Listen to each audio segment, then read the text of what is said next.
Vivir con sentido, un programa que te apapacha.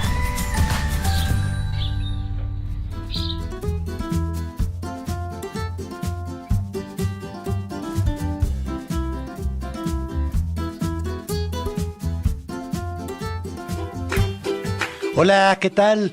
Son las 6 de la tarde del 4 de febrero del 2019. Hoy tenemos un programa muy interesante para todos nosotros y esperamos que también para todos ustedes. Hoy vamos a hablar de ese tema que por alguna razón nos cuesta trabajo tomar en serio, y es la muerte. O vacilamos con ella o la lloramos. La festejamos o la evadimos. Siempre la invocamos y nunca pensamos que a nosotros no nos va a llegar. Y en muchos casos estamos preparados para recibirla. Está con nosotros el maestro Dharmachari Upekshamati, quien nos va a platicar de la importancia que tiene crear conciencia de la muerte y cómo nos podemos preparar para cuando nos visite. Upekshamati, muchas gracias por estar con nosotros, sobre todo en este día festivo.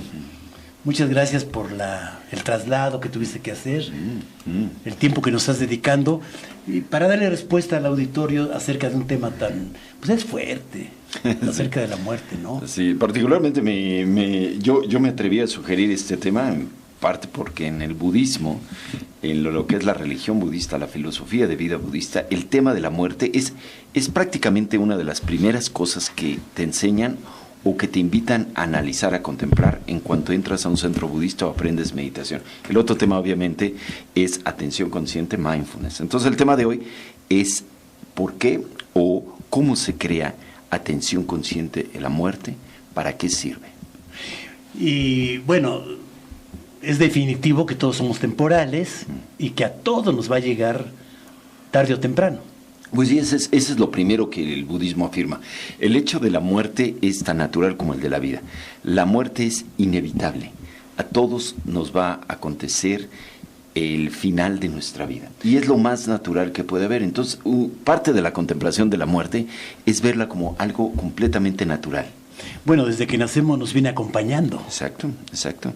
La muerte es una enfermedad terminal que se pasa vía sexual. Sí. Claro.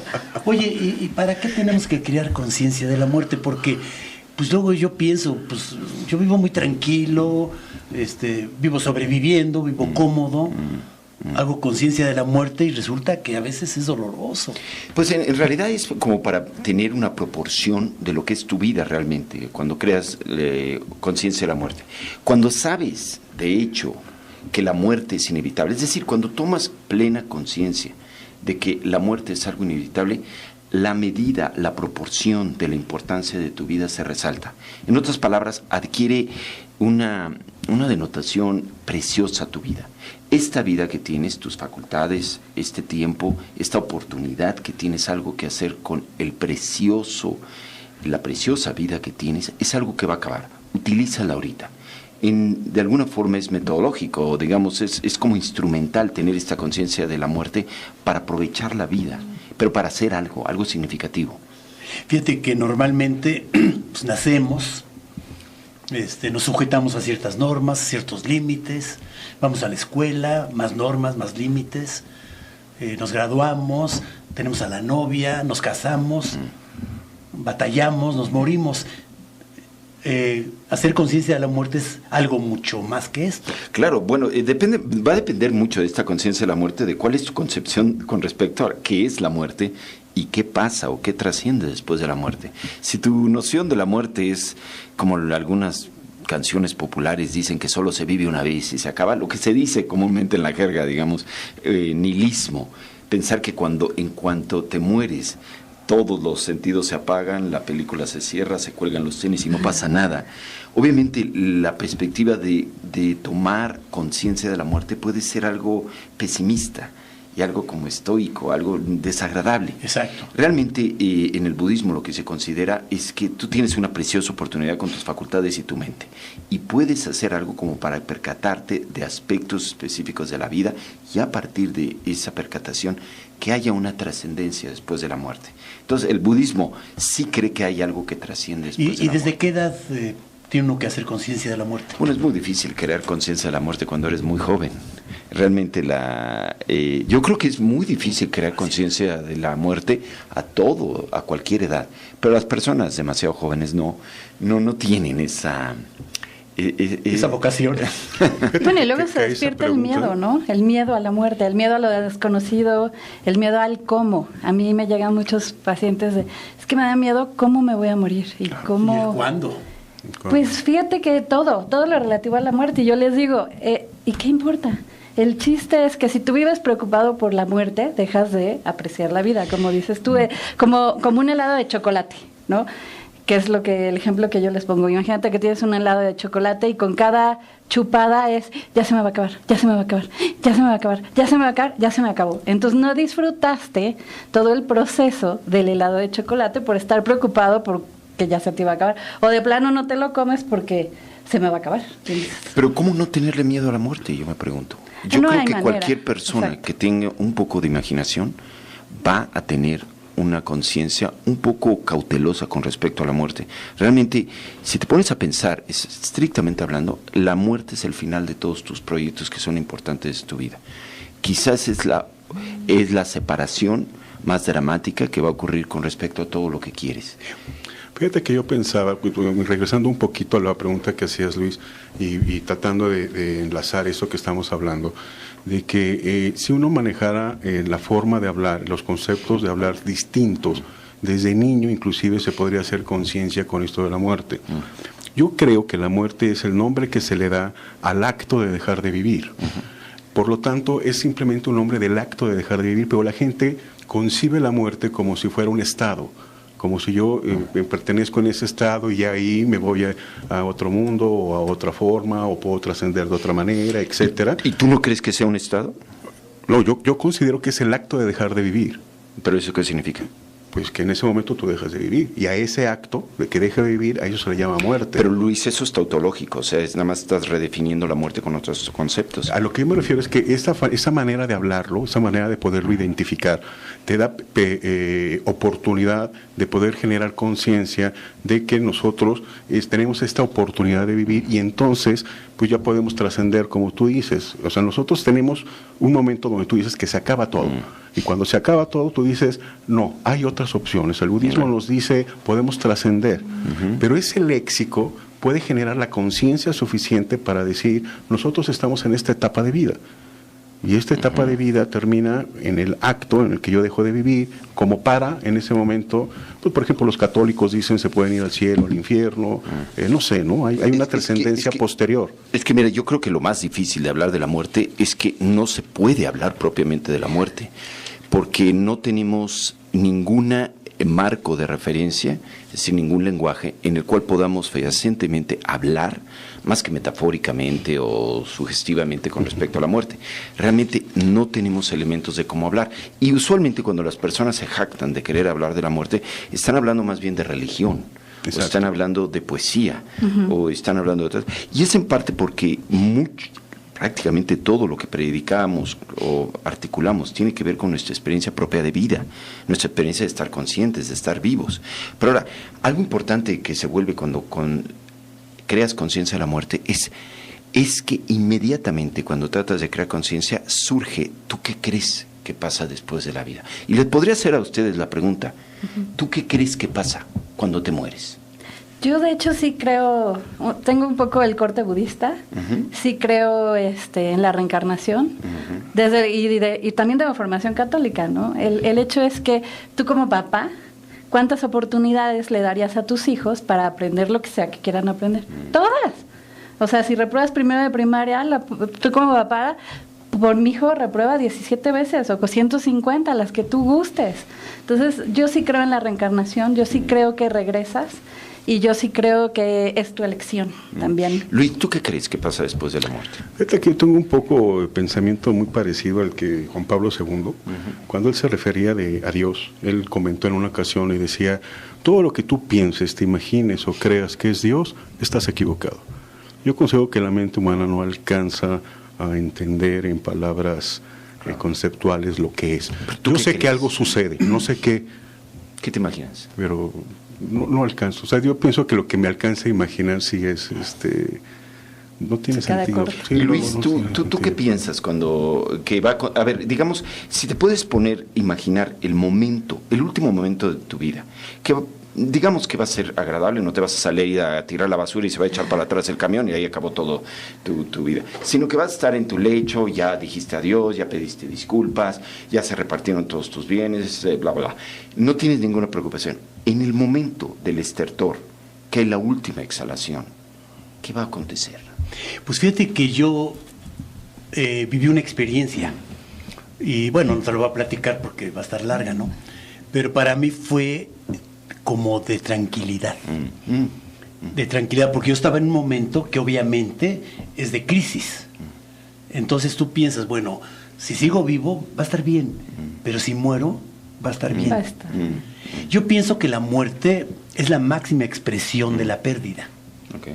Porque pues, si ya pierdes la vida, ¿qué más puedes perder, no?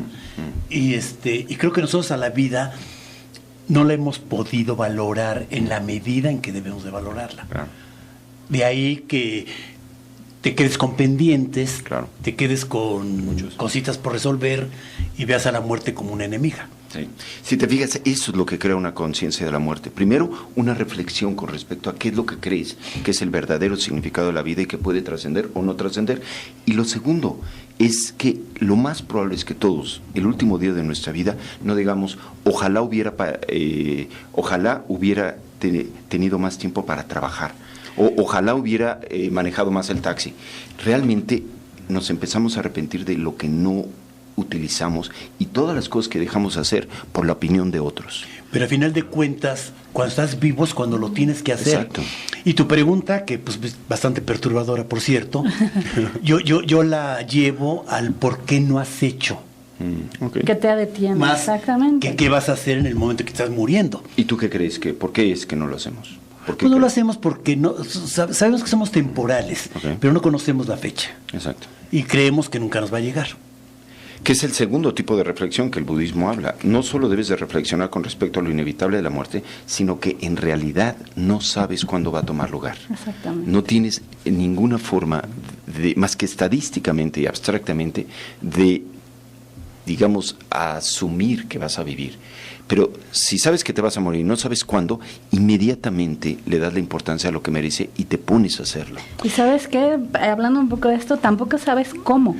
Entonces, exactamente, ¿no? Que ese es un meollo. Y entonces yo lo que siempre digo es, obviamente, aumentas exponencialmente el hecho de que tu vida sea más luminosa y tu vejez sea más luminosa, si haces ejercicio, si comes bien, si cuidas tu cuerpo, aumentas exponencialmente el hecho de que el cómo no sea con tanto sufrimiento, que no necesariamente es así, pero sí lo aumentas. Entonces yo lo que digo es, lo interesante de la muerte es, o lo importante de la muerte, como tú dices, es la vida, ¿no? Ahora, estamos hablando de crear conciencia. Sí. ¿Cómo se crea la conciencia? Pues mira, en realidad uno debería de crear la conciencia de una forma natural, pero muy pocas personas tienen plena conciencia. No digo una conciencia reflexiva.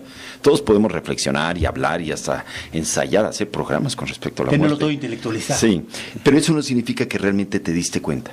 Pero para muchos de nosotros, casi para todos, va a llegar un momento en la vida, y posiblemente es en la vida madura o incluso entrando a la vejez o en la vejez, en la que por algo o con algo te cae el 20 profundamente de que te vas a morir.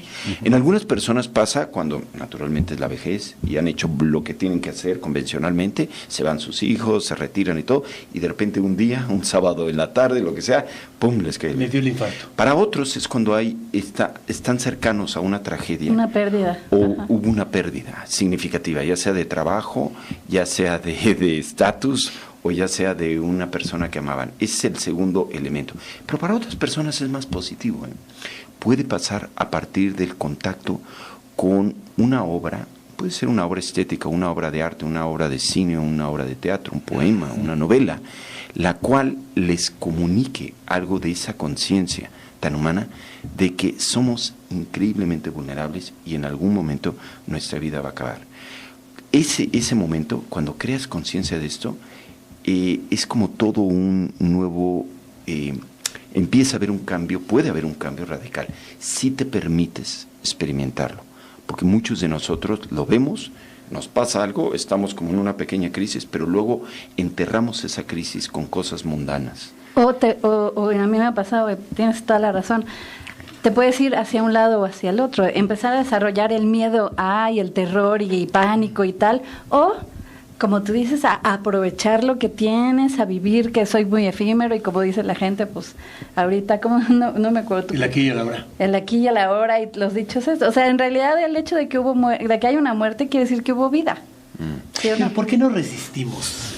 Pues a veces hasta porque desde chiquito te lo ocultan, ¿no? Es cultural. Se fue al cielo, está con Dios, se fue de viaje. ¿Sí me explicó? Lo hacen como ver algo un poco oculto en muchos casos. Yo no creo tanto que es, bueno, aparte de que hay una cultura, pero yo creo que está informado más por biología, básicamente. O sea, somos criaturas que estamos diseñadas evolutivamente para sobrevivir, para defendernos en la afronta de la muerte, de la enfermedad, de la vejez. Entonces hay algo en nuestro cerebro profundamente que resiste cualquier recordatorio o cualquier indicio de que la vida puede acabar, porque estamos diseñados para sobrevivir. Ahora, después se lleva un poquito a la cultura, pero yo creo que además de algo evolutivo, algo biológico, digamos, también hay algo que no sabemos cómo lidiar con esa conciencia. No sabemos realmente. Y muchas de las mejores mentes humanas, los mejores filósofos, los mejores poetas, los mejores místicos, los mejores sabios, han tratado de resolver esa cuestión y hablar abiertamente de la muerte. Pero ahora, como decía Sócrates, cualquier vida era Platón, cualquier vida que no se examine a sí misma, y esto es en relación a la muerte, no vale la pena vivirla. Hay algo que pasa después del shock inicial, cuando no sabes ni cómo contestar la cuestión de la muerte, que te puede hacer encontrar el sentido de la pregunta, porque muchas veces no se trata de contestarla con otra serie de afirmaciones, sino se trata de ahondar. Porque cuando estás preguntándote con respecto a la muerte, te estás preguntando efectivamente con respecto al significado de tu vida, del significado de tus relaciones, el significado de la vejez, de la enfermedad, de la muerte, el significado de casi todo lo que estás haciendo y qué tan trascendente es verdaderamente eso que estás haciendo. Ahora, ese ejercicio es más valioso que cualquier respuesta que le puedas dar a un nivel intelectual, a un nivel religioso, o a un nivel de clichés que están por ahí, por donde quiera, ¿no? Que son como memes. Pero, por ejemplo, yo conozco gente que vive muy a gusto y no trasciende, o sea, ignorancia es sobrevive, dicha, sí. pero está en una comodidad. Relativa, ¿no? No puede haber mucho. Pero también es una elección, o sea, es que tú tienes la elección de vivir tu vida con adrenalina, como dicen, Pero o al final vivirla en paz. no es una elección morirte. Fíjate que yo No, eso no es una elección. Y el problema es ese.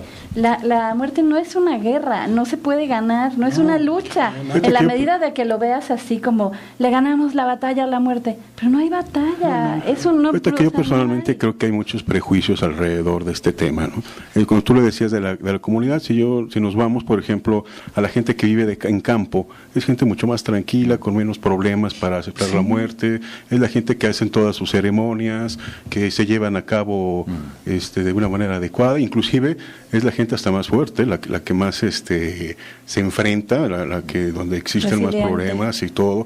Yo creo que hay muchos prejuicios, como que, por eso yo hace rato comentaba, que si uno cambia el lenguaje un poco y uno empieza a hablar de la muerte con cotidianidad, como natural, como parte de la vida, es más fácil que todos podamos crear conciencia, independientemente obviamente de lo que tú estás comentando, ¿no? Crear conciencia de que es en un estado en el que nos encontramos, que es una etapa en la que nosotros estamos que se va a acabar. Cuando nosotros ponemos la connotación muerte, existe algo en donde hay resistencia, donde creemos que es malo, donde creemos que es doloroso y una serie de prejuicios alrededor de eso.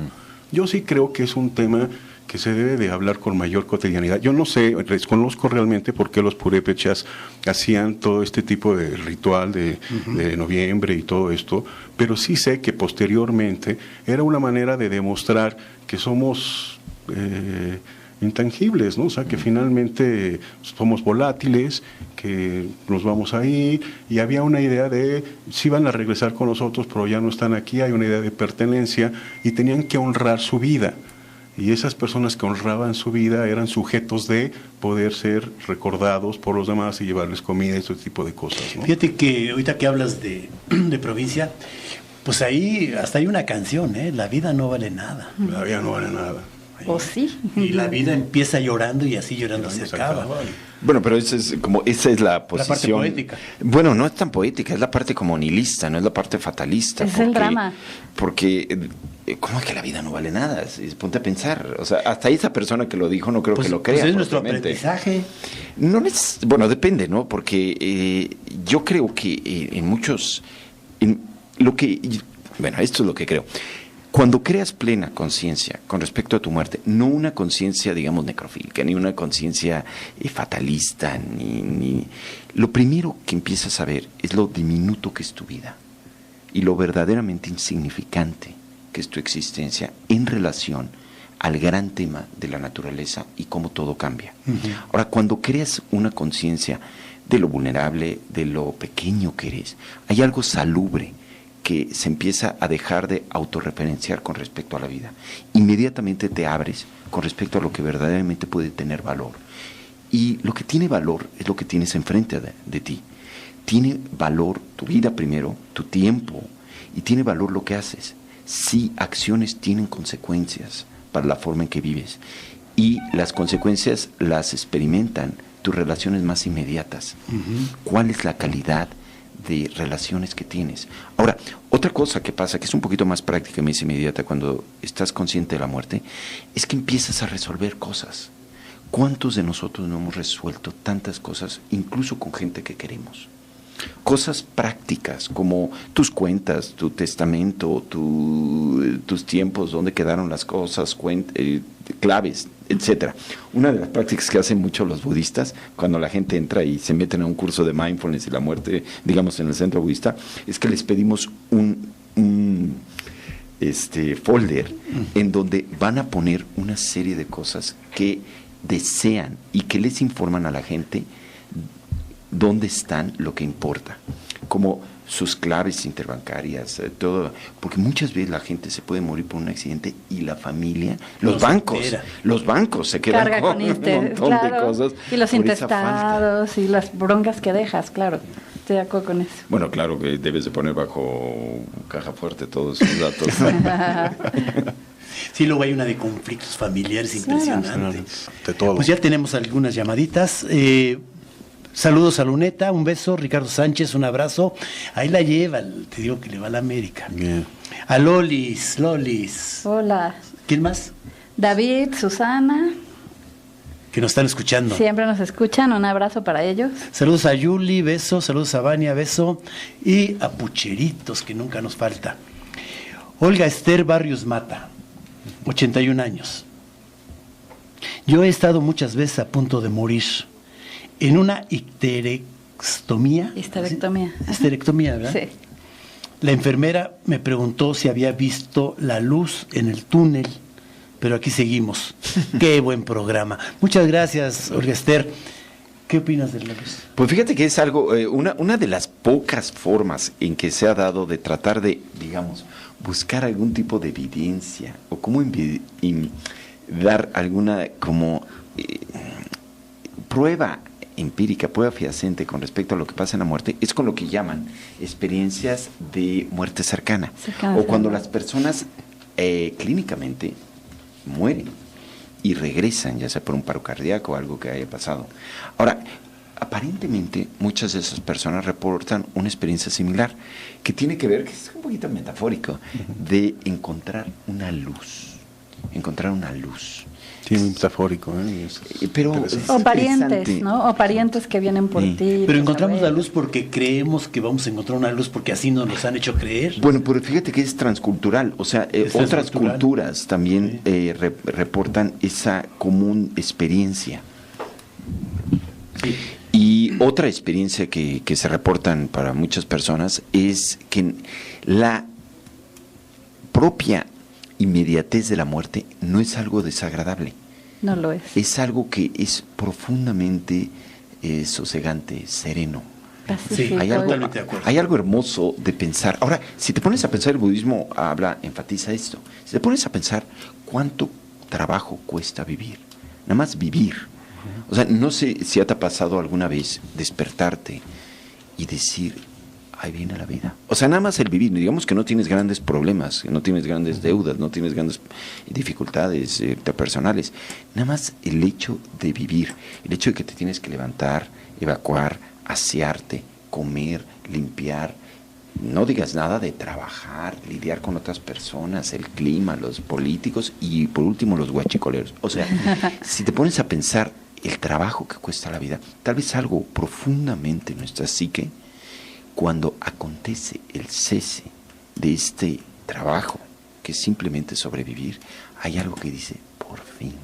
Sobre todo en muertes que, en personas que tienen mucho tiempo en cama, con mucho dolor, enfermedades, que verdaderamente ni con cuidados paliativos, que van y regresan. Digo, yo soy uno de esos casos, yo me morí y regresé. Y sí, es una paz.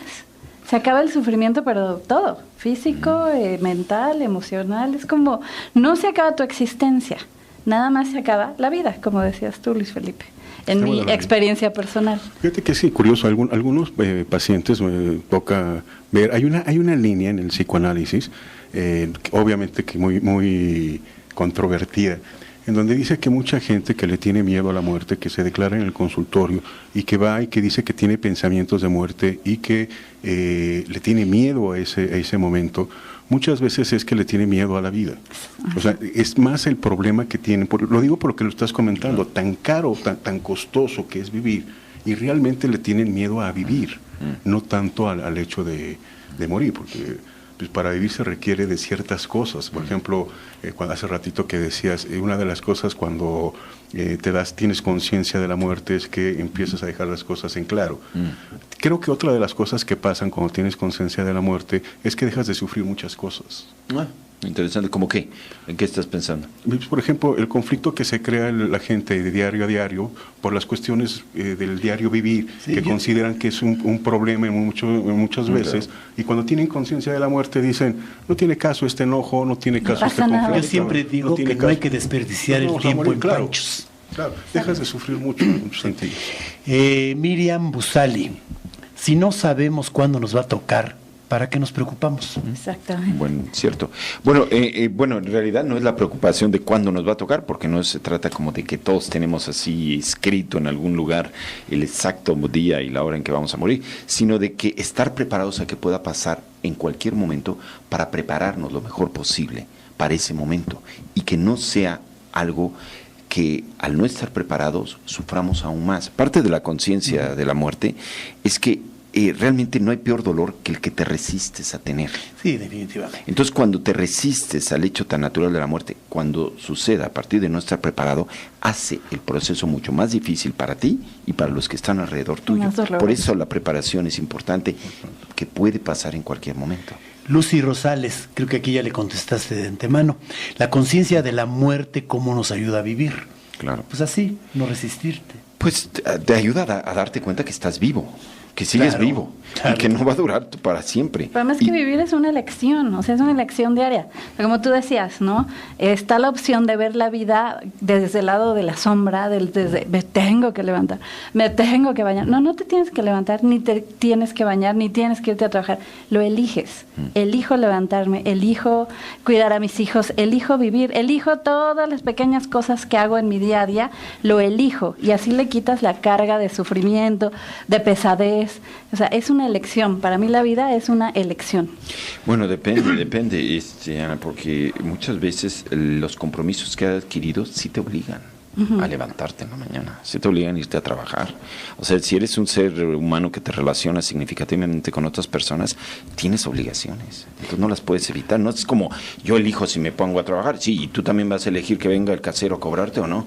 O sea, es ahí. Pero finalmente sí es una elección, o sea, como tú decías hace rato, con el respectivo karma que conlleva, con la consecuencia. Yo ya elegí enfrascarme en la renta de un departamento aquí carísimo, ahora tengo que trabajar para pagarlo. Claro. Ahora, tu elección es esa. En el momento que dices, no, yo ya no trabajo, el karma va a ser que vienen y te quitan el departamento, ¿no? Entonces, desde ese punto de vista me refiero, es una elección constante. Sí. Dolores García, César y Erika. Buen programa. Saludos y estamos escuchando. Muchas gracias. Gracias. Jesús Jaimes de Aguatepec, Morelos. Los felicito por sus puntos en torno a la muerte. ¿Cómo puedo contactar a Ana Paula? ¿Teléfono? Es celular 55 36 48 84 98. A ver otra vez porque ni... 55 36 48 84 98. Francisco Mejía González, ¿dónde puedo escuchar el programa otra vez? Es que voy con prisa y está muy interesante. Los felicito mucho. ¿Dónde? Pues después, de repente ya se sube en la página de internet de Vivir con Sentido, en el Facebook y en YouTube. En ¿cierto? YouTube, ¿verdad? Que se meta a Vivir con Sentido. Vivir con Sentido, ajá, y hay Twitter, hay YouTube, hay Facebook, hay varias opciones. Hay varias. Miriam Cordera, hay una influencia cultural, estoy de acuerdo con Luis, conmigo, porque luego... Sí. Respecto al miedo a la muerte. Yo creo que de toda la vida hay sacrificios, rituales, de toda la vida. Pues estamos de acuerdo, ¿no? Sí. Creo que sí. Pero fíjate que me gustó lo que dijiste, que es transcultural. Sí, bueno, en realidad, sí, hay una coincidencia con respecto a lo que acontece a un nivel anímico, a un nivel de visión, a un nivel de experiencia inmediata, cuando estás cercano a la muerte o cuando ha acontecido lo que se llama una muerte clínica. Y se vuelve interesante que coincida con algunos de los textos más reverenciados, incluyendo el del budismo, que en el budismo el texto que más claramente habla con respecto a la muerte se llama el libro tibetano de los muertos, que es el libro, digamos, oficial desde el cual se trata de preparar a las personas, no solo para un bien morir, sino para alcanzar la experiencia del propio despertar a la naturaleza de las cosas en el momento que mueres. Porque la idea es esta: tú y yo estamos en contacto o podemos estar en contacto a través de nuestra conciencia con la realidad misma. Uh-huh. La realidad misma está aconteciendo en cada instante, pero nuestro cuerpo, con su aparato sensible, empírico, está filtrando la realidad. Es decir, te la está matizando, te está dando un goteo de la realidad. Por eso es que ves a un nivel empírico, un nivel inmediato, un nivel sensorial, pero no ves a un nivel cabal profundo. Ahora, cuando acontece la muerte, ese aparato sensible, ese aparato filtro que es tu cuerpo y los sentidos, cesa y tu conciencia está en contacto con lo que es. Y a partir de eso alcanzas la percatación o puedes alcanzar la percatación. Entonces, mucho de la preparación en el momento de la muerte, como la detalla el libro tibetano de los muertos, es llevar a la persona, al moribundo, paso a paso, a tomar plena conciencia. ¿Y qué es lo que dice el libro tibetano de los muertos? Que cuando morimos, lo que toma lugar en el momento exacto de la muerte, después de la disolución de los elementos del cuerpo, la disolución de la calidad de espacio y la disolución de la conciencia ordinaria, la discursiva, lo que toma lugar en ese último momento es, o se le llama, la clara luz del Dharmadhatu, o la clara luz de la realidad misma. Otra vez la metáfora de la luz se vuelve a incitar. Es decir, el difunto tiene una experiencia de la realidad como una luz cegadora que lo lleva, lo penetra, lo toma, lo hace. Pero la mayoría de nosotros no estamos preparados para tanto nivel de realidad y nos retraemos de esa luz, volviendo a querer volver a una vida y crear un cuerpo. De ahí viene que... Fíjate que hay una comparación, a mí me llama mucho la atención. Obviamente hay una parte en la que uno vive, piensa y hablamos sobre la muerte en términos de cuando llegue ese momento. Y esto me suena un poquito a que, bueno, cuando llegue ese momento hay un algo que puede pasar, hay un sentido donde puede ser. Y entonces se convierte un poco como que vamos a vivir para tener ese sentido, como que vamos a vivir para que llegar en ese momento y lograr esta parte, o es algo que sucede en el momento y que en ese momento se pueden dar las condiciones necesarias para hacerlo. Me acuerdo mucho que antes se hablaba en la iglesia, con todo respeto para la iglesia católica, donde decían que si tú te arrepentías en el último instante en que morías, te podías ir al cielo. Y muchos amigos me decían, oye, pues yo voy a hacer un pecado hoy, en el último instante me arrepiento y ya. ¿no? Me voy para allá. A mí eso me crea un poquito de conflicto, ¿no? O sea, hay algo en la vida cotidiana que llega en una forma de vivir, en donde tú dices, yo termino mi vida y cómo quiero vivir, qué va a suceder en ese momento.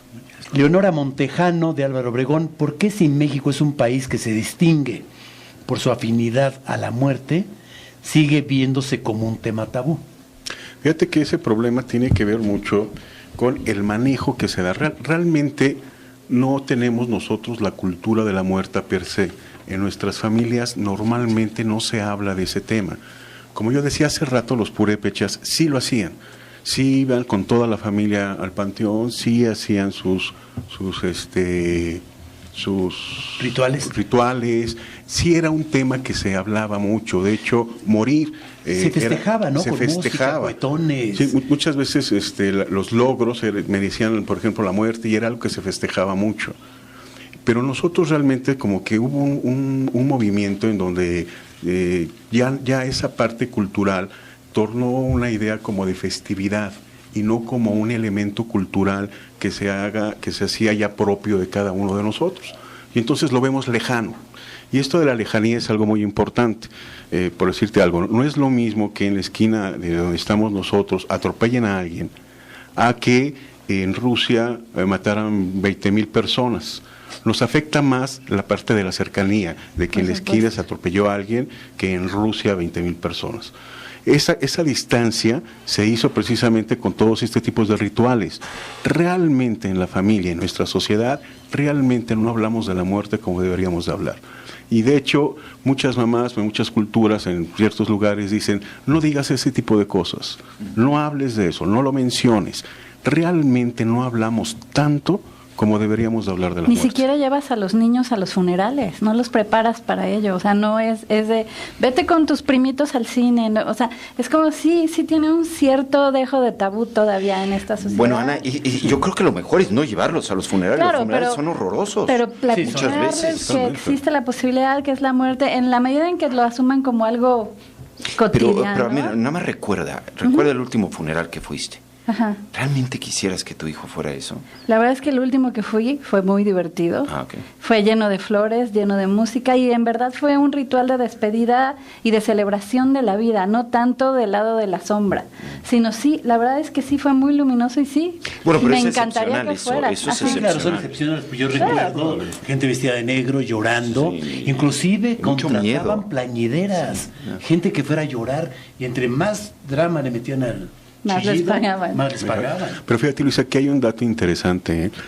Alrededor de todos estos rituales, una de las cosas que más duelen y la connotación que tiene con la negatividad de la muerte, no está en la muerte en sí, sino el dolor que le causa a las personas que se quedan. Ese es el significado para lo cada que quien. significa para cada quien. Sí, la pérdida. Y eso habría que entenderlo, porque la gente se queda con la idea de que la muerte necesariamente es mala, o que la muerte necesariamente tiene esta connotación negativa. Y no es la muerte, es lo que está alrededor de ella. El apego, la pérdida, el dolor que se sufre, muchas veces problemas económicos, ¿qué voy a hacer ahora? Hay muchas cosas alrededor, claro, por la que la gente llora. Sí, la muerte es absoluta, la muerte es otra cosa. No hay manera, no es una guerra. Y por eso hay que hablar de eso, para entender qué es lo que nos hace daño, qué es lo que nos hace sufrir y poder estar preparados y para resolverlo, exacto. De un lado y del otro, Cuando tú te vas a morir y cuando se muere claro, precisamente. Bueno, una de las formas, se toma como un programa de crear conciencia con respecto a la muerte, y una de las cosas, hay prácticas directas para ayudarte a crear conciencia de la muerte, y la primera es ayudar a la gente que está en el proceso de morir. Algo que es bastante difícil para muchos de nosotros, incluso cuando tiene que ver con personas cercanas a nosotros, nuestros padres o incluso nuestros hermanos que están acercándose a la muerte. Una parte del programa de crear conciencia es ponerte a la disposición de ellos, de una forma casi incondicional, tratar de estar con ellos. Y una de las cosas que te recomiendo, es muy específico, es empezar tocando a las personas que se mueren. Estoy de acuerdo.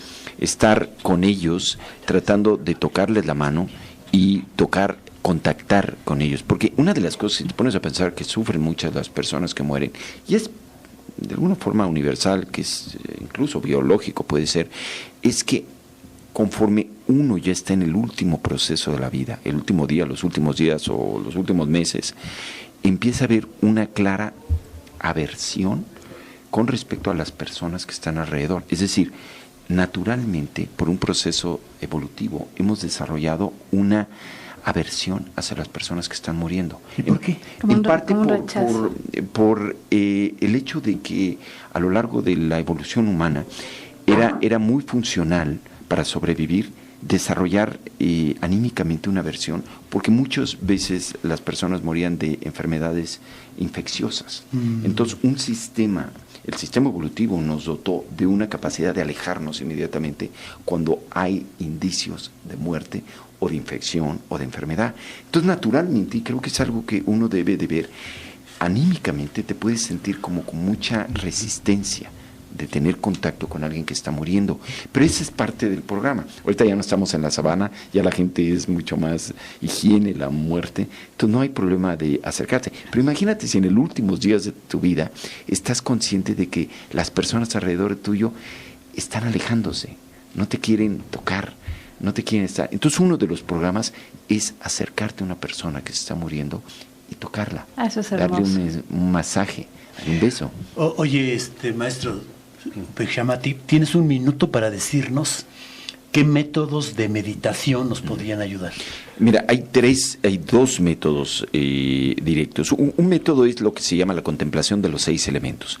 Y tratas de contemplar la experiencia de tu cuerpo con respecto al elemento aire, tierra, fuego, agua, tierra, agua, fuego y aire.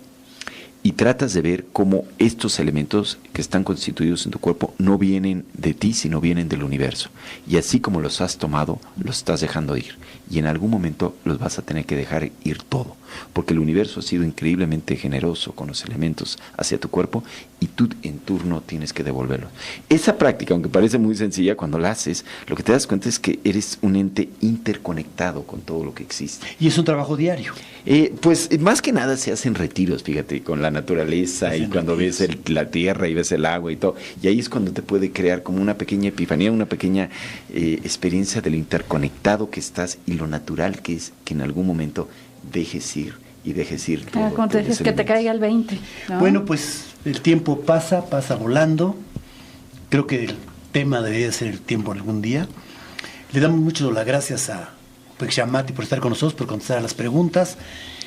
Y Ana Paula. Sí, muchas gracias por venir. Este tema seguramente da para otros 3 programas más, ¿no? Y te agradecemos que hayas venido con nosotros. Encantados.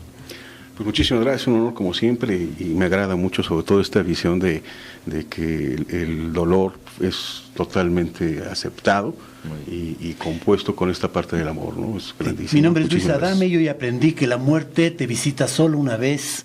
Debemos ser amables con ella. Eso dijiste en tu vida pasada. Agradecemos a nuestro ingeniero Alberto Aguilar, nuestro Beethoven de las consolas, a nuestro querido productor Julián Solís el Morrison. Nos escuchamos el próximo lunes. Buenas tardes. Tu presencia es la mejor parte del programa. Recuerda que tenemos un compromiso contigo la próxima semana. Vivir con sentido. Vivir con sentido. Un programa que te apapacha.